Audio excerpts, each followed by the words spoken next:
అభిమానం అనేది ఉండంగానే మనకు ఈ గర్వం అనేది ఉండంగానే మనకు ఈ ముడిచులంతా పడుతుంది. అదే మొదటి ముడిచు. ఈ అహంకారం అనేది మొదటి ముడిచు. దానిలోండి పల ముడిచులు వచ్చింది. మన మొదట ఇప్పుడు ఉపనిషత్తులో చూసిన కరుతులంతా ఉందిగా. ఉపనిషత్తు మూలంగా మనం ఏం తెలుసుకుంటున్నాము?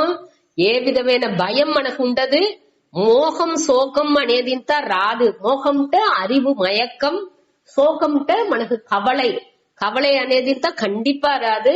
ఇంకోరిని కొర చెప్పము. మనని మన పాదుகாத்துకోల అనే ఆ ఎన్నంతా రాదు. అనగా నే దేనికి ఇది చేసాం, దేనికి ఇది చెయ్యలా అనే ఫీలింగ్ తా ఉండదు.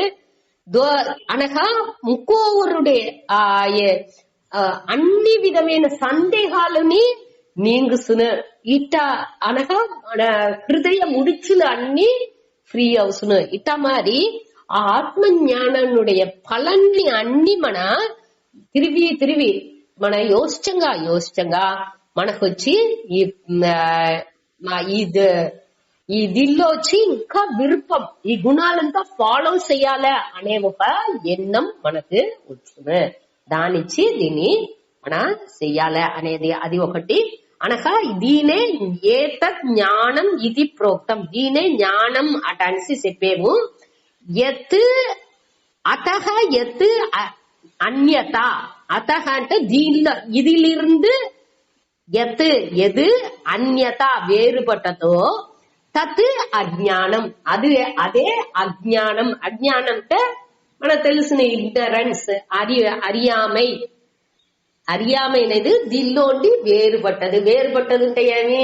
మన ఈ 20 గుణాలు చూసామిగా, దానికి మారుగా ఉండేది ఏమి? అమానిత్వం అంటే మానిత్వం అనేదే అజ్ఞానం. அறியாமை మానిత్వంగా ఉండకూడదు, దంభిత్వంగా ఉండకూడదు.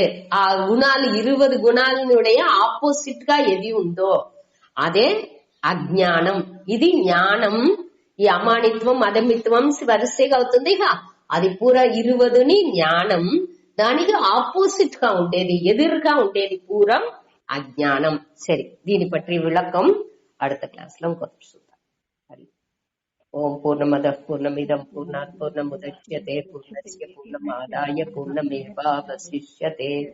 ஓம் சாந்தி சாந்தி சாந்தி. ஓம்